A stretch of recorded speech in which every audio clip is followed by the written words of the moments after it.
साथियों, स्वागत है आपका सुदृष्टि पीसीएस यूट्यूब चैनल पर। साथियों, जैसा कि मैंने आपसे वादा किया था कि आपकी यूपी ट्रिपल एससी पिट जो कि आगामी परीक्षा होने वाली है 20 अगस्त 2021 को, उसकी तैयारी करा दूंगा। तो इसके लिए मैंने बताया था कि आपको कि मैं कुल 45 से 50 पीडीएफ जो है वीडियोज़ के माध्यम से उसको आपको पढ़ा दूंगा। और इसमें हर वीडियो में, हर पीडीएफ में 40 से 45 प्रश्न होंगे। चूँकि इसकी परीक्षा मैं बता दूँ कि पूरी तरह से तथ्यात्मक होगी। तथ्यात्मक का अर्थ है कुल मिलाकर सारे फैक्ट ही पूछे जाएँगे। कुल 100 अंक की जो परीक्षा होनी है 2 घंटे की, इसमें अधिकतम तथ्य होंगे। 4-6 प्रश्न भले हों जो कॉन्सेप्ट बेस्ड हों या फिर ग्राफ वाले जो हैं। इसके अलावा बाकी सारे प्रश्न जो हैं सारे विषयों के वो तथ्यात्मक ही होंगे और उसमें तथ्य ही पूछने हैं। तो आपको अधिक से अधिक तथ्य याद करने हैं, उनको रटना है, बार-बार रिवाइज़ करना है। जो मैं अभी ये बता रहा हूँ इसकी पीडीएफ मैं आपको टेलीग्राम चैनल पर उपलब्ध करा दूँगा। तो आज हम आपके लिए लेकर आए हैं टॉपिक सिंधु घाटी की सभ्यता। चलिए प्रारंभ करते हैं। जिन साथियों ने अभी तक चैनल को सब्सक्राइब नहीं किया है वो चैनल को सब्सक्राइब कर लें और बेल आइकन दबा लें, जिससे कि नए वीडियोज़ का नोटिफिकेशन आपको मिलता रहे। चलिए प्रारंभ करते हैं। यूपी ट्रिपल एससी पेट परीक्षा टॉपिक है आज का सिंधु घाटी की सभ्यता। आपने देखा होगा कि इतिहास का यह पहला टॉपिक है। इसमें पहला प्रश्न है, तो इसमें जितने भी महत्वपूर्ण प्रश्न हैं वो मैंने समाहित किए हैं, जिनकी परीक्षा में आने की संभावना अत्यधिक है और आप यहाँ से प्रश्न 1-2 परीक्षा में अवश्य देखेंगे। पहला प्रश्न है, हड़प्पा सभ्यता का सर्वाधिक पूर्वी, पश्चिमी, उत्तरी या दक्षिणी पुरा स्थल है? तो ऐसा प्रश्न आता है परीक्षा में, पूछा जाता है कि कौन सा पूर्वी है या सर्वाधिक पश्चिमी कौन सा है। तो देखिए मैंने यहाँ पर लिख दिया है कि सर्वाधिक पूर्वी कौन सा है। सर्वाधिक पूर्वी है आलमगीरपुर। पश्चिमी कौन सा है? पश्चिमी है जो आलमगीरपुर है वो है पश्चिमी उत्तर प्रदेश में यानी मेरठ में। और जो पश्चिमी पुरा स्थल है सबसे पश्चिमी, वो है सुत कांगडोर। ये कहाँ है? बलूचिस्तान में है। जो सबसे उत्तरी है वो है मांडा, जम्मू कश्मीर में। और सबसे दक्षिणी जो है वो है दायमाबाद। ये कहाँ है? ये है महाराष्ट्र में। अगला प्रश्न देखते हैं। तो ये आप पूर्वी, पश्चिमी, उत्तरी और दक्षिणी कौन कहाँ पर है, तो ये आप याद कर लीजिए अच्छे से। अगला प्रश्न है, काली आकृतियों से चित्रित लाल मृदभांड, तो ये विशेषता किसकी थी? ये थी हड़प्पा सभ्यता की विशेषता। उसमें प्रश्न में पूछा जा सकता है, विकल्प दिए होंगे और पहचानना होगा कि कौन सी हड़प्पा सभ्यता की थी और कौन सी आर्यों की विशेषताएं थी। तो उसमें यदि काली आकृतियों से चित्रित लाल मृदभांड है दिया है तो ये हड़प्पा सभ्यता की विशेषता थी। और धूसर व चित्रित धूसर मृदभांड जो है ये किसकी थी? ये आर्यों से संबंधित थी या उनकी विशेषता थी। अगला प्रश्न देखते हैं, हड़प्पा संस्कृत की जानकारी का मुख्य स्रोत है। तो हड़प्पा संस्कृत की जानकारी का मुख्य स्रोत है पुरातात्विक खुदाई एवं मोहरें। चौथा प्रश्न है, सिंधु सभ्यता संबंधित है, तो ये संबंधित है आद्य ऐतिहासिक युग से। चूँकि आपको मैं यहाँ पर सलाह नहीं दूंगा कि आप इसके नोट्स बनाएं, क्योंकि नोट्स बनाने में बहुत अधिक समय व्यतीत हो जाएगा। तो मैं यहाँ पर इसका पीडीएफ जो है टेलीग्राम ग्रुप में डाल दूंगा, आप लोग वहाँ से लेकर उसका प्रिंट करा लीजिए या फिर ऐसे ही पढ़ लीजिए। सिंधु सभ्यता संबंधित है, तो ये संबंधित है आद्य ऐतिहासिक युग से। पांचवा प्रश्न है, सिंधु घाटी सभ्यता की खोज कब और किसने की थी? तो ये खोज की थी 1921 ईस्वी में राय बहादुर दयाराम साहनी ने। अगला प्रश्न है, मोहनजोदड़ो एवं हड़प्पा की पुरातात्विक खुदाई के प्रभारी थे। तो इसकी खुदाई की जो पुरातात्विक खुदाई हुई थी इसके प्रभारी कौन थे? Sir John Marshall. इसके बाद अगला प्रश्न है, हड़प्पा का उत्खनन करने वाला प्रथम पुरातत्वविद जो इसके महत्व को नहीं समझ पाया था, तो वो थे ए कनिंघम। ठीक है, और ये जो है भारतीय पुरातत्व का जनक भी इन्हें कहा जाता है। तो आप लोग देख लीजिए, ये प्रश्न महत्वपूर्ण भी है कि भारतीय पुरातत्व का जनक किसे कहा जाता है, किसको कहा जाता है? ए कनिंघम को। अगला प्रश्न है, ऋग्वेद में हड़प्पा सभ्यता को कहा गया है। ये भी प्रश्न महत्वपूर्ण है, ऋग्वेद में हड़प्पा सभ्यता को क्या कहा गया है? हरियूपिया। देखिए यहाँ पर मैंने लिखा है। प्रश्न संख्या 9 है, हड़प्पा किस नदी के किनारे और कहाँ स्थित है?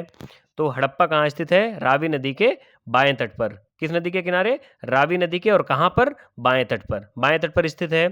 मोहनजोदड़ो का शाब्दिक अर्थ है, तो मोहनजोदड़ो का शाब्दिक अर्थ आपको पता होगा, है मृतकों का टीला या मृतकों के टीले। अगला प्रश्न है, धौलावीरा का शाब्दिक अर्थ है। आपने मोहनजोदड़ो का शाब्दिक अर्थ पढ़ा होगा कई बार, लेकिन धौलावीरा का शाब्दिक अर्थ नहीं पढ़ा होगा। धौलावीरा का शाब्दिक अर्थ होता है सफ़ेद कुआं। प्रश्न संख्या 12 है, मोहनजोदड़ो की खोज कब और किसने की? यह किस राज्य आबलिक नदी के किनारे स्थित है? तो इसकी खोज जो थी वो 1922 ईस्वी में राखलदास बनर्जी ने की थी। और किस राज्य और नदी के किनारे स्थित है? तो राज्य यानी प्रांत का नाम है सिंध प्रांत, और इसके लरकाना जिले में, जिला भी यहाँ पर उल्लिखित है, लरकाना जिले में है। और किस नदी के किनारे? सिंधु नदी के। और आपने ऊपर देखा होगा हड़प्पा जो है वो रावी नदी के बाएं तट पर है, लेकिन मोहनजोदड़ो जो है सिंधु नदी के दाएं तट पर है। इसमें आप अच्छे से इसको देख लीजिए कौन बाएं तट पर है और कौन दाएं तट पर है। अगला प्रश्न है विशाल स्नानागार एवं विशाल अन्नागार कहाँ से प्राप्त हुए हैं? तो ये प्राप्त हुए हैं मोहनजोदड़ो से। प्रश्न संख्या 14 है, ये बहुत महत्वपूर्ण प्रश्न है। कालीबंगा पुरातात्विक स्थल किस राज्य में व किस नदी के तट पर स्थित है? इसकी खोज किसने की व उत्खनन किसने किया? देखिए यहाँ पर दो चीज़ें हैं, खोज अलग हुई है और उत्खनन अलग हुआ है। ऐसा ज़रूरी नहीं है कि जिसने खोज की हो उसने उत्खनन ही कराया हो। तो यहाँ पर खोजकर्ता और उत्खननकर्ता अलग अलग हैं।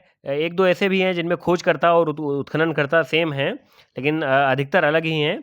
तो इसका उत्तर देखते हैं। राजस्थान के तत्कालीन गंगानगर जिले में, और आधुनिक ये हनुमानगढ़ जिला है वहाँ पर।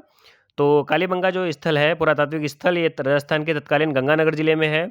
और ये कहाँ? प्राचीन सरस्वती नदी के तट पर है। ये इसको आज आधुनिक घग्घर नदी है ये।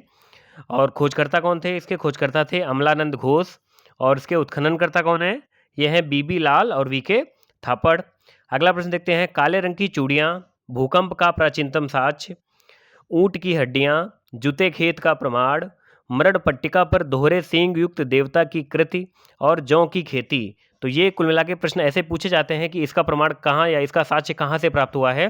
तो यहाँ पर कई सारे हैं, जैसे काले रंग की चूड़ियाँ, भूकंप का साक्ष्य, ऊंट की हड्डियाँ, जूते खेत का प्रमाण, या मृड़ पट्टिका पर दोहरे सींग युक्त देवता की कृति, जौ की खेती का साक्ष्य। ये सब कहाँ से प्राप्त हुआ है? कालीबंगा से प्राप्त हुआ है। तो ये आप देख लीजिए, इसमें अंतर करना सीख लीजिए कि कौन सी चीज़ या कौन सी चीज़ का साक्ष्य कहाँ से प्राप्त हुआ है। घोड़े की हड्डियाँ व समाधान की नई विधि कलश समाधान, इसका साक्ष्य किस पुरस्थल से प्राप्त हुआ है? ये प्राप्त हुआ है सुरकोटड़ा से। प्रश्न संख्या 17 है, चौहूदड़ो पुरातात्विक स्थल भारत के किस राज्य और किस नदी के तट पर स्थित है? इसकी खोज किसने की? तो ये किस राज्य में है? सिंध राज्य में यानी सिंध प्रांत में। और किस नदी के तट पर है? सिंध नदी के तट पर है। और इसके खोजकर्ता कौन है? खोजकर्ता हैं एनजी मजूमदार। अगला प्रश्न है, लोथल पुरास्थल किस प्रांत व किस नदी के किनारे स्थित है? इसकी खोज किसने की है? तो लोथल पुरास्थल जो है वो गुजरात के अहमदाबाद जिले में स्थित है। और किस नदी के किनारे? भोगवा नदी के तट पर स्थित है। और इसके खोजकर्ता, यहाँ पर देखिए, खोजकर्ता और उत्खननकर्ता दोनों एक ही हैं। एसआर राव इनका नाम है। अगला प्रश्न है, सिंधु सभ्यता की सबसे बड़ी इमारती संरचना है? तो वो है लोथल का बंदरगाह। और बंदरगाह एकमात्र स्थान जहाँ से बंदरगाह प्राप्त हुआ है वो था लोथल, यानी हड़प्पाकालीन बंदरगाह जो है वो लोथल से ही प्राप्त हुआ था। अगला प्रश्न देखते हैं, धौलावीरा किस राज्य में स्थित था? इसकी खोज व उत्खनन किसके द्वारा की गई? तो धौलावीरा जो है वो गुजरात के कच्छ जिले में स्थित था। और इसके खोजकर्ता थे जेपी जोशी। और उत्खननकर्ता कौन थे? आरएस बिष्ट। अगला प्रश्न है, बनावली भारत के किस राज्य व किस नदी के किनारे स्थित था? इसका उत्खनन किसने किया? तो इस प्रकार से जितने भी पुरातात्विक स्थल है इसमें आपको क्या क्या पढ़ना है कि ये किस राज्य में स्थित था, किस नदी के किनारे स्थित था, इसकी खोज किसने की और इसका उत्खनन किसने कराया। कुल मिला के इसके हर जितने भी स्थल हैं इनसे जुड़े हुए 4-5 प्रकार के प्रश्न हैं, ये सब पढ़ लीजिए क्योंकि परीक्षा में इनके आने की संभावना बहुत अधिक है। तो ये जो बनावली है ये भारत के किस राज्य में? हरियाणा में है, हरियाणा के हिसार जिले में। और किस नदी के किनारे है? घग्घर नदी के किनारे है। और उत्खनन किसने किया था इसका? आरएस बिष्ट के द्वारा कराया गया था। प्रश्न संख्या 22 है, रोपड़ किस प्रांत व किस नदी के किनारे स्थित था? इसके खोजकर्ता व उत्खननकर्ता कौन थे? तो रोपड़ जो है पंजाब में सतलज नदी के बाएं तट पर, ये भी देख लीजिए कहाँ पर है? बाएं तट पर है। और खोजकर्ता कौन थे? खोजकर्ता बीबी लाल। और उत्खननकर्ता कौन है? यज्ञदत्त शर्मा। इसके बाद प्रश्न संख्या 23 है, राखीगढ़ी पुरातात्विक स्थल किस प्रांत व किस नदी के तट पर स्थित है? तो ये प्रांत का नाम देखते हैं कौन सा? हरियाणा में था ये। और किस नदी के तट पर स्थित था? सरस्वती नदी के तट पर स्थित था। अगला प्रश्न है, कहाँ से क्या प्राप्त हुआ? अभी तक हमने आपको जो महत्वपूर्ण पुरास्थल थे किस नदी के किनारे या किस प्रांत में था या इसके उत्खननकर्ता और खोजकर्ता कौन थे, ये सब बता दिया। इसके बाद अब आते हैं, देखते हैं कि कहाँ से क्या प्राप्त हुआ। ऐसा मिलान करने को आ सकता है प्रश्न में, या सीधे सीधे पूछ दिया जाएगा। तो इससे पहले मैंने आपको कालीबंगा में क्या क्या मिला ये बता दिया था। यहाँ पर कुछ और हैं जो सिंगल सिंगल है, वहाँ पर हम बता देते हैं आपको। जैसे देखिए, लोथल से क्या क्या मिला? लोथल से गोदीवाड़ा मिला। गोदीवाड़ा का मतलब है डॉकयार्ड जिसको बोलते हैं, बंदरगाह कह सकते हैं। पंचतंत्र की चालाक लोमड़ी की आकृति, ये कहाँ से मिली? ऐसे ही पूछी जा सकती है कि पंचतंत्र की कहानी में चालाक लोमड़ी की जो आकृति है वो कहाँ से मिली है? तो वो लोथल से मिली है। इसके अलावा हड़प्पा से क्या मिला है? हड़प्पा से शवाधान मिला है और उसका नाम क्या था? R37। यानी R37 जो समाधान था ये हड़प्पा से मिला है। पक्की मिट्टी का हल बनावली से मिला है। इसके अलावा नर्तकी की कांस्य मूर्ति ये कहाँ से मिली है? मोहनजोदड़ो से मिली है। अगला प्रश्न है कुछ अन्य महत्वपूर्ण स्थल व उनकी अवस्थिति अर्थात वो किस राज्य में है? देखते हैं दधेरी कहाँ है? पंजाब में। सुरकोटड़ा जहाँ से घोड़े का साक्ष्य मिला है वो कहाँ है? गुजरात में। हुलास सहारनपुर में है, उत्तर प्रदेश में। नौशारो जो है बलूचिस्तान में है। मांडी मुजफ्फरनगर में है। हुलास, दधेरी और मांडी यहाँ पर बहुत महत्वपूर्ण है क्योंकि दधेरी कई बार पूछा जा चुका है। हुलास और मांडी ये उत्तर प्रदेश में पुरातात्विक स्थल हैं। मांडी कहाँ है? मुजफ्फरनगर में है, उत्तर प्रदेश में। और रंगपुर गुजरात में है, सौराष्ट्र क्षेत्र में। अगला प्रश्न देखते हैं उत्तर प्रदेश के किस पुरातात्विक स्थल से मौर्यकालीन ताम्रपत्र अभिलेख प्राप्त हुआ है? तो ये प्राप्त हुआ है सोहगौरा या शाहगौरा भी लिखा होता है कहीं पर, शाहगौरा से। और ये कहाँ पर है? गोरखपुर में, राप्ती नदी के किनारे है।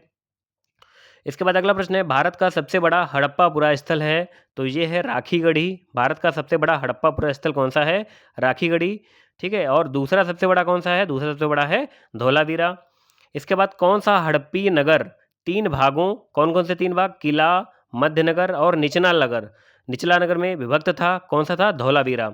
ये ऐसा हड़प्पी नगर था जो तीन भागों में विभक्त था। इसके बाद धौलावीरा की एक और विशेषता है, क्या है? नीचे लिखी है, एक उन्नत जल प्रबंधन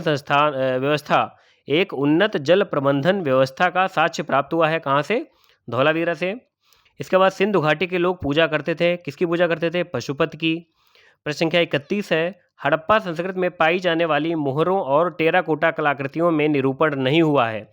तो किसका नहीं हुआ है? ये प्रश्न बार बार पूछा जा चुका है। गाय, घोड़ा और शेर का निरूपण कहीं पर भी नहीं मिला है। यानी मोहरों और टेराकोटा की कलाकृतियों पर गाय, घोड़ा और शेर का निरूपण नहीं हुआ है। केवल किसका हुआ है? हाथी का है, हिरण का है, बाघ का है, गैंडा का है और भेड़ा का है। इन सबका अंकन के साक्ष्य उपलब्ध हैं। गाय, घोड़ा और शेर के अंकन के साक्ष्य कहीं पर उपलब्ध नहीं है। अगला प्रश्न है, हड़प्पा कालीन स्थलों में अभी तक किस धातु की प्राप्ति नहीं हुई है? तो ये लोहे की प्राप्ति अभी तक नहीं हुई है क्योंकि लोहा जो है वो वैदिक संस्कृत में जो वैदिक काल था उसमें प्रयोग किया गया था। अगला प्रश्न है, मालिक के साथ कुत्ते के दफन किए जाने का साक्ष्य प्राप्त हुआ है? तो ये प्राप्त हुआ है रोपड़ से। और इस प्रकार से प्रश्न शवाधान वाले कि बहुत अधिक मात्रा में शवाधान कहाँ पर प्राप्त हुए हैं, ये प्रश्न बहुत महत्वपूर्ण होते हैं। ठीक है, तो यहाँ पर है मालिक के साथ कुत्ते के दफन किए जाने का साक्ष्य जो है रोपड़ से प्राप्त हुआ है। और मालिक के साथ बकरी दफनाए जाने का साक्ष्य ये प्राप्त हुआ है लोथल से। अगला प्रश्न देखते हैं, हड़प्पा एवं मोहनजोदड़ो को सिंधु सभ्यता की जुड़वा राजधानी किसने कहा है? तो इस प्रकार के स्टेटमेंट होते हैं जो वो भी महत्वपूर्ण हो जाते हैं परीक्षा के लिए। तो ये कहा है पिगट ने क्या कहा है? हड़प्पा एवं मोहनजोदड़ो को सिंधु सभ्यता की जुड़वा राजधानी कहा है। प्रश्न संख्या 36 है, उत्खनित प्रमाणों के अनुसार पशुपालन का प्रारंभ हुआ? तो ये हुआ था मध्य पाषाण काल में। हालांकि ये इसका प्रश्न नहीं है, आप सिंधु घाटी सभ्यता का नहीं है, लेकिन ये महत्वपूर्ण प्रश्न है। आगे देखते हैं, खाद्यान्नों की कृषि सर्वप्रथम प्रारंभ हुई थी? तो देखिए पशुपालन जो है मध्य पाषाण काल में प्रारंभ हुआ था, लेकिन खाद्यान्नों की कृषि जो है वो नवपाषाण काल में प्रारंभ हुई है। इसके बाद कुछ और 2-3 प्रश्न बचे हुए हैं, महत्वपूर्ण है। राष्ट्रीय मानव संग्रहालय स्थित है? चूँकि यहाँ पर हम पुरातात्विक स्थलों की और इनकी खुदाई की बात कर रहे हैं, तो यहाँ पर ये प्रश्न महत्वपूर्ण बन जाता है। राष्ट्रीय मानव संग्रहालय जो है वो भोपाल में स्थित है।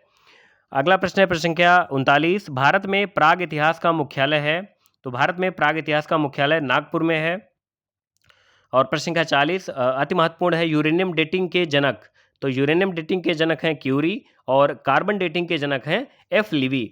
मैं आपको बता दूंगा, जो विज्ञान वाला टॉपिक है जब वो पढ़ाऊंगा उसका वीडियो बनाऊंगा तो मैं बता दूंगा कि यूरेनियम डेटिंग से किसकी आयु ज्ञात की जाती है और कार्बन डेटिंग से किसकी आयु ज्ञात की जाती है। तो ये जो है सिंधु घाटी की सभ्यता के 40 महत्वपूर्ण प्रश्न यहाँ पर समाहित कर लिए। इसके बाद हम वैदिक संस्कृत का अगला वीडियो जल्दी ही लाते हैं, या फिर देखेंगे हिंदी का, या फिर और भी जो विषय हैं, राज्य व्यवस्था है, भूगोल है, उसके टॉपिक भी साथ ही में लेकर चलेंगे। क्योंकि एक खाली इतिहास के ही लेकर चलेंगे तो आप लोग इसमें बोर हो जाएंगे। तो सारे सब्जेक्ट एक ही साथ, एक इसका वीडियो एक उसका वीडियो, इस प्रकार से बनाते हुए आपको उपलब्ध कराते जाएंगे। टेलीग्राम चैनल पर इसका PDF आपको जल्दी ही मिल जाएगा। धन्यवाद।